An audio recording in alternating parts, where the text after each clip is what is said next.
मी श्री विलास गणपत शेळके, राहणार बोटा, तालुका संगमनेर, जिल्हा अहिल्यानगर.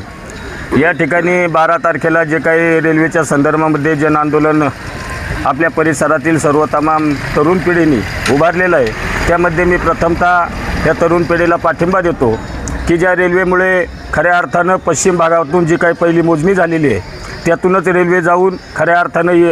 आपल्या ग्रामीण भागातील जे काही तरुण आहे नोकरीनिमित्त पुन्हा चाकण या ठिकाणी जात आहेत, त्यांनासुद्धा जाण्या येण्यासाठी जो काही वेळ लागतो तो रेल्वेच्या माध्यमातून ते दर दिवस जाऊन येऊन करतील. अशा पद्धतीने रेल्वेचे अनेक फायदे असून आपल्या पठार भागाचं आणि अकोला तालुक्याला वरदान ठरलेलं भंडारदरा धरण असेल, कळसुबाई शिखर असेल, या बाजूला हरिश्चंद्रगड असेल, हे जे काही पर्यटन स्थळ आहे तेही अतिशय महत्त्वाच्या म्हणजे सर्वसामान्य गोरगरीब तरुणांना त्या ठिकाणी रोजगार संधी उपलब्ध होईल. अशा पद्धतीने रेल्वेसाठी आपण सर्वांनी एकत्र येऊन जी काही विकास क्रांती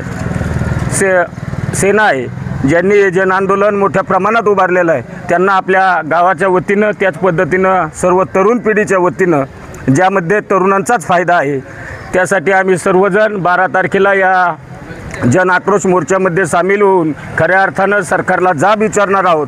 की अशा पद्धतीनं जर हा पठारभाग कायम दुर्लक्षित तुम्हाला ठेवायचा असेल, हा जो काय आंबी, जाचकवाडी, ब्राह्मणवाडा, बेलापूर, बदगी, बोटा, या बाजूला अकलापूर असेल, आबळवाडी असेल, हा साकूर पट्टा असेल, हा सर्व पट्टा खऱ्या अर्थानं पठारभाग आहे आणि यातून जर रेल्वे गेली तर आपल्या सर्वसामान्यांचं जनजीवन हे खऱ्या अर्थानं आनंदमय होईल. त्यासाठी आपण सर्वांनी या जन आक्रोश मोर्चामध्ये सामील होऊन या विकास क्रांती सेनेला पाठिंबा द्यावा अशी मी सर्व तरुणांना आणि गावकऱ्यांना विनंती करतो आणि थांबतो. जय हिंद, जय महाराष्ट्र.